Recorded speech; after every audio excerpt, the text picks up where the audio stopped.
Director James Comey has been fired by the President of the United States. Good evening and welcome to Tucker Carlson Tonight. Comey's departure came unexpectedly, and for a moment you could almost hear official Washington pause, wondering which talking points to use. And then the barking began. Several Democratic senators have already and predictably called the firing Nixonian, as if you were watching something from during Watergate, but you are not.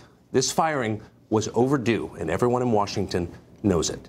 Comey recently went to Boston College and said this about his plans to run the FBI. Watch. Boston College is a leader in thinking and educating on these incredibly important issues. So this is a great place to have it. Hope you'll do it many more times. You're stuck with me for about another 6.5 years, and so I'd love to be invited back again.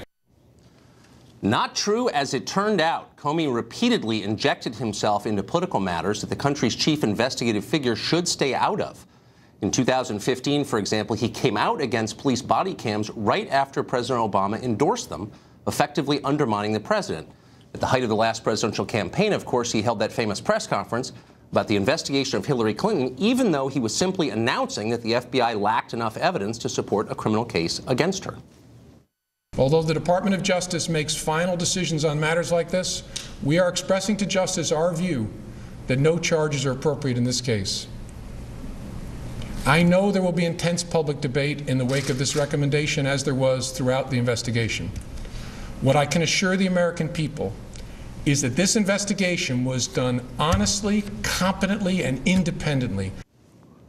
This spring, Comey revealed that the FBI was conducting an investigation into alleged coordination between the presidential campaign of Donald Trump and the state of Russia. In exactly the same hearing, he refused to say if the FBI was investigating illegal anti-Trump leaks in the federal government. Can you assure them that it is going to be investigated?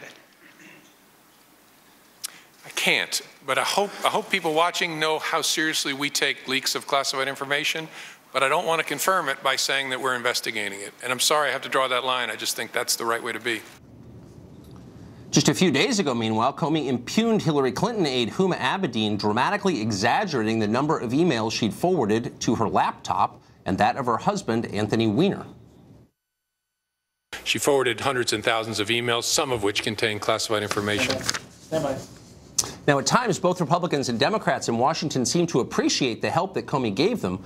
But over time, his behavior was turning the Bureau, the FBI, into a key political player, and that's the one thing it is not supposed to be. By the end, it just got strange. Often in the course of a single conversation, you'd hear Democrats praise Comey for not indicting Hillary Clinton, then blame him for her defeat in November, and then turn around again and laud him for his Russia investigation in the hopes that he'd be able to bring down the president.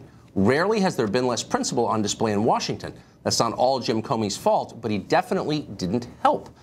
What this firing ought to remind us is that ultimately real power in a democracy resides with the voters. When unaccountable forces, whether they're at the CIA or Planned Parenthood or Exxon or the Department of Justice in this case, start making our biggest public policy decisions, we risk losing our democracy.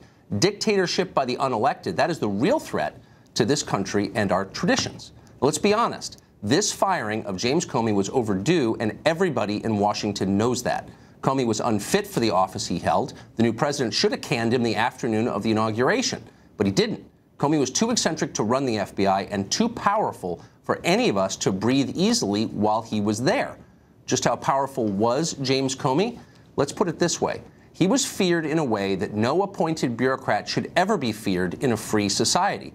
Time and again, elected lawmakers on both sides came on this show and expressed worry and concern about his behavior.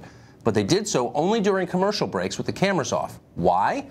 Because they were terrified at the prospect of criticizing him in public.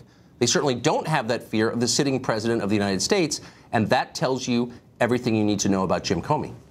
Well, for more on the downfall of the FBI director, we're joined tonight by Fox News Chief White House correspondent John Roberts. Hey, John.